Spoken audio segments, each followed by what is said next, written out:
आज का मौजू है शबीब रजवी की गजल नंबर 2। पहली आपने पढ़ी है, तो गजल इस तरह है। कितनी भूखी है, कितनी प्यासी है, जिंदगी दश्त करबला सी है। सब गई शम्मा दिल जलाए हुए, खुमिया खुमिया बहुत उदासी है। उसने कितनी लतीफ बात कही, खुद शनासी खुदा शनासी है। फैल जाए तो एक किताब बने, बात कहने में जो जरासी है। जिंदगी खुदकशी न कर ले, जिंदगी खुदकशी न कर ले कहीं, हर तमन्ना खफा खफा सी है। तो शबीब रजवी की जो ये गजल है, दूसरी गजल, इसमें एक खास बात है कि 2 अशार में सन्नत तलमी इस्तेमाल हुई है। सन्नत तलमी से मुराद वो बात जिसमें किसी खास वाक़े की तरफ इशारा किया जाता है, और फिर वो वाक़या जो है वो आंखों के सामने आता है। मिसाल के तौर पर आपके आतिश नमरूद, जब हज़रत इब्राहिम अलैहिस्सलाम को नमरूद ने आग में डाल दिया, चाहे यूसुफ, जो हज़रत यूसुफ अलैहिस्सलाम को भाइयों ने कुएं में डाला, चाह में, यदि बैजा हज़रत मूसा अलैहिस्सलाम का मोजज़ा वगैरह, इनके पीछे मशहूर वाक़यात या किस्से होते हैं। इन चीज़ों को तलमी कहते हैं, और जिस शार में तलमी का इस्तेमाल किया जाता है उसे सन्नत तलमी कहते हैं। और दूसरी गजल, जिसी गजल के दूसरे हिस्से में, तीसरे शार में, जिसमें यहाँ पर लिखा है, उसने कितनी लतीफ बात कही, खुद शनासी खुदा शनासी है। तो इस शार में खुद शनासी यानी अपने आप को पहचानना, खुदा शनासी, जब कोई अपने आप को पहचान ले फिर वो खुदा को पहचान सकता है। तो इसलिए यहाँ पर शायद एक खुदा शार में खुद शनासी को खुदा शनासी कहकर एक मारूफ कौल, मन अरफ नफ्सहु फकद अरफ रब्बहु, जो है उसका खूबसूरत और खूब तरीन इसलिए तर्जुमा किया है। तो अब इन अशार की जो तशरीह है वो ये है, इस तरह है। कितनी भूखी है, कितनी प्यासी है, जिंदगी दश्त करबला से। दश्त करबला से मतलब वो सहरा जहाँ हज़रत इमाम अलैहिस्सलाम या रिज़वानुल्लाह ताला अन्हु शहीद हो गए, यानी करबला। खुद शनासी खुदा को पहचाना, खुदा शनासी खुदा को पहचाना। तो गजल के मतला यानी पहले जो हिस्सा है उसे मतला कहते हैं। पहले शायर को, इनको पहले दो शायर को इनको मतला कहते हैं।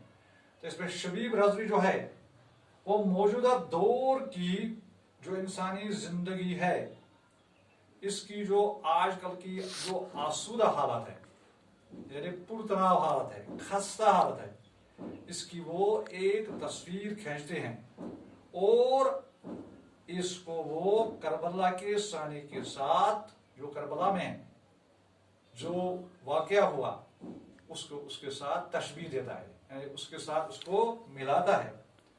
क्योंकि आपको मालूम है कि करबला में जो यजीद की फौज थी, उसने हज़रत इमाम हुसैन रज़ी अल्लाह ताला अन्हु की फौज और उसके साथियों और उसके समेत उन्होंने वहां पर किसका भूख प्यास अजियत बेसरो सामानी का क्या थे वो, यानी वो बेहाल मददगार थे। और यही हाल शायर के नजदीक दौर नौ की जिंदगी का भी है। इस शायर में जो करबला है उसको उसने एक तरह का तलमी के तौर पर इस्तेमाल किया है, यानी इस शायर में कितनी भूखी है, कितनी प्यासी है, जिंदगी दश्त करबला सी है। इसलिए आज की जिंदगी को करबला की जिंदगी, करबला के वाक़े के साथ तशबीह देकर कहा है कि जिस तरह वो जिंदगी में उस वक्त प्यास थी, प्यास का सामना करना पड़ा, दर्द दर्द दर्द का भूख का, अजियत का, हाँ, बेसरो सामानी का, इसका उनको वो बर्दाश्त करना पड़ा। और यही हाल शायर के नजदीक जो आज की जिंदगी है, इसका भी यही हाल है। कितनी भूखी है, कितनी प्यासी है जिंदगी दश्त करबला से। सब गए शमा दिल जलाए हुए, खुमिया खुमिया बहुत उदासी है। इस शायर में भी जो करबला का सानिया हुआ है, करबला का जो वाकया हुआ है, तो उसके साथ उसकी बाज गश्त, यानी उसका जिक्र यहाँ पर हमारे आंखों के सामने आ रहा है। कहते हैं कि सब गए शम्मा दिल जलाए हुए, खुमिया खुमिया बहुत उदासी है। यानी जो हजरत इमाम हुसैन अलैहिस्सलाम के साथी थे, वो सब के सब, क्योंकि ये हक और बातिल की जंग थी, उसमें वो इमाम हुसैन साहब और उसके साथी जो थे, वो सब के सब एक एक करके शहीद हो गए। और उन्हें अपनी जानों की कुर्बानी जो थी वो पेश की, और वो ये दुनिया छोड़कर चले गए। तो जो खीमा था, खुमिया खुमिया से मतलब खीमा, तो वहां पर सिर्फ औरतें ही रह गई। इससे जाहिर होता है कि जो उनका खीमा था वो सब वहां पर उदासी छाई हुई थी। तो इस मुनासिबत से शायर ने मौजूदा दौर की जिंदगी की तरफ भी इशारा किया है। यानी इस क्या सब गई शम्मा दिल जलाए हुए, खुमिया खुमिया बहुत उदासी है। यानी आज भी इस दुनिया में जो चला जाता है, जो रहते हैं यहाँ पर, जो मरता है वो चला जाता है, अपनी बारी जो है वो निभाता है, और जो यहाँ पर रहते हैं उनके सामने क्या होती है, उनके खीमों में, उनके गलों में एक उदासी रहती है। इसी तरह सब गई शम्मा दिल जलाए हुए, खुमिया खुमिया बहुत उदासी है। उसने कितनी लतीफ बात कही, खुद शनासी खुदा शनासी है। तो शायद इसमें, इस शायर में एक मशहूर कौल का निहायत ही अच्छे तरीके से क्या तर्जमा करता है, जैसे मैंने आपसे इससे पहले भी आपको कहा है, मन अरफा नफ्सहू फकत अरफा रब्बा का खूबसूरत तर्जमा है। यानी जिसने अपने आप को पहचाना, उसने खुदा को पहचाना। यानी खुदा शनासी के लिए, खुदा को पहचानने के लिए जरूरी है कि पहले इंसान अपने आप को पहचाने। यानी खुदा तक पहुंचना तब तक नामुमकिन है जब तक इंसान अपने आप को पहचान ले। फैल जाए तो एक किताब बनी बात कहने में जो जरा सी है।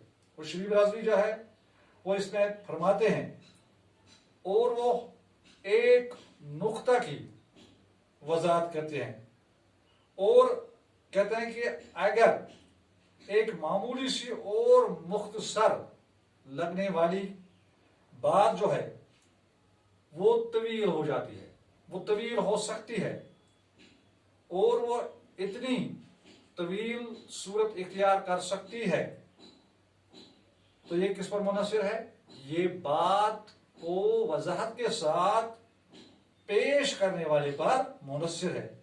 उसमें बात की तशरीह करने की किस कदर सलाहियत हो, यानी क्या, उसने कितनी लतीफ बात के अच्छा फैल जाए तो एक किताब बनी बात कहने में जो जरा सी है। या अगर कोई बात बिल्कुल ही हमें लगेगी कि ये बहुत ही मामूली बात है, लेकिन अगर उसकी सही तशरीह की जाए, यानी जो किसी की सलाहियत का तशरीह करने वाले की सलाहियत पर मबनी होता है, तो ये एक बहुत बड़ी किताब बन सकती है। जिंदगी खुदकशी न कर ले कहीं, हर तमन्ना खफा खफा सी है।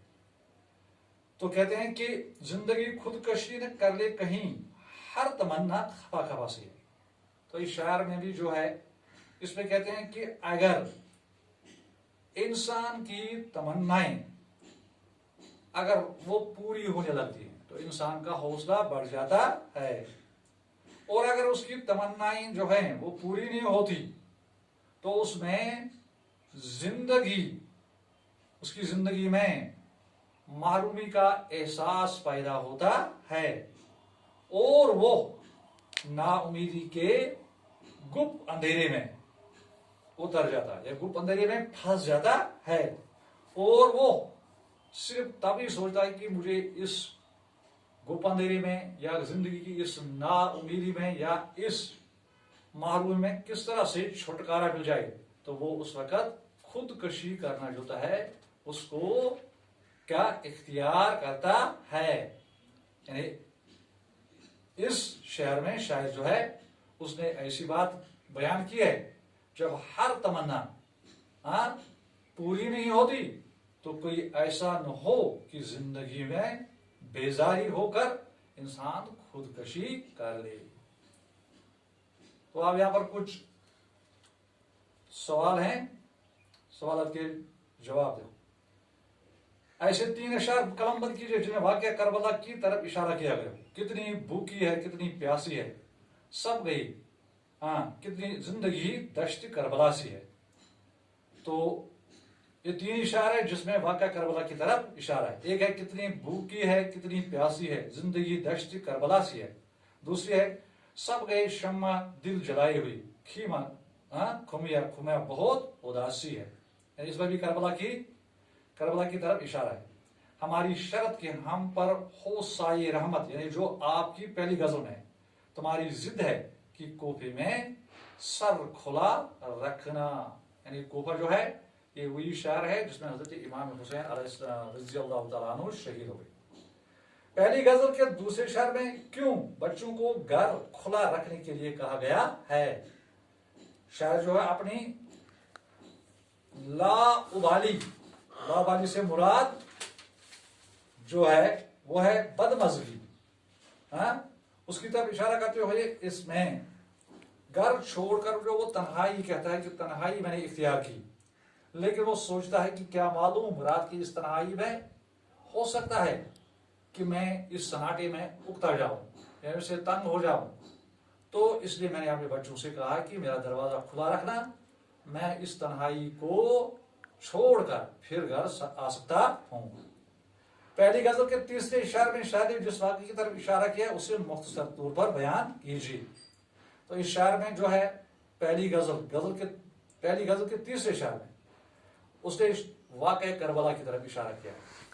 کربلا جو ہے وہاں امام حسین علیہ رضی اللہ تعالیٰ عنہ اور اس کے ساتھی جو تھے وہ یزید لعین کی فوج کے ساتھ لڑتے لڑتے شہید ہو گئے. یہ کیونکہ ایک حق اور باطل کی جنگ تھی. اس جنگ میں حضرت امام حسین رضی اللہ تعالیٰ عنہ اور اس کے ساتھی تمام جو مرد تھے وہ سب کے سب شہید ہو گئے, اور ان کی بہن حضرت زینب رضی اللہ تعالیٰ عنہا ان کو ننگے سر چلنے پر مجبور کر دیا گیا. تو جب انہوں نے مدینہ تشریف لایا تو حضرت حضور صلی اللہ علیہ وسلم کی اور کیونکہ روزے اثر پر گئی اور انہوں نے کہا کہ مجھے اس بات کا دکھ نہیں ہے کہ میرے بھائی یا میرے بھانجے بھتیجے وغیرہ جتنے بھی شہید ہو گئے, لیکن مجھے سب سے زیادہ دکھ ہے کہ مجھے سر سے جو دوپٹہ تھا وہ اتارا گئے. مجھے سب سے زیادہ دکھ اسی بات کا ہے.